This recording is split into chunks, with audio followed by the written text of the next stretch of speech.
Nás už informovali, z Ruska prišla mimoriadne tragická správa. Nedaleko tamošieho mesta Jaroslavl havarovalo lietadlo s hokejistami týmu KHL Lokomotív. O život prišlo 36 ľudí, jeden človek prežil s ťažkými zraneniami. Medzi hokejistami boli údajne aj Slováci, pravdepodobne aj Pavol Demitra. Markíz. Už opäť odišiel človek, ktorý tu mal ostať. Bol to človek, ktorého si mal Pán Boh zastať. Bol to človek, ktorý všetkým deťom ide vzorom. Bol to človek, ktorý opustil nás veľmi skoro.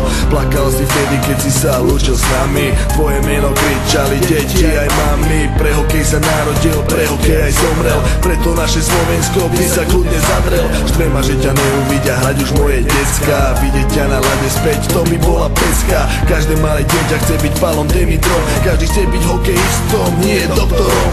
Odišiel si navždy, všetkým nám je smutno, no neodídeš z našich srdc, to viem isto. Polemika o tom, či mal si skončiť s hokejom, žiť si iba s rodinkou, žiť si pokojom. Pre hokej sa narodil, pre hokej aj zomrel. Skromný človek, aj tak uniesol ťa aniel. Demo, tak ťa prezývali priatelia. Si náš kapitán, navždy tvoje slova nám velia. Spojil si celý národ naživo aj teraz. Sme ti vďační, živo vidím tvoj výraz. Celý národ plače, pozostali truchla. Celej tvojej rodine vyjadrujem sústrasť. Celej tvojej rodine vyjadrujem úprimnú sústrasť. Tvojim rodičom, žene, deťom aj príbuzným. Si náš kapitán navždy.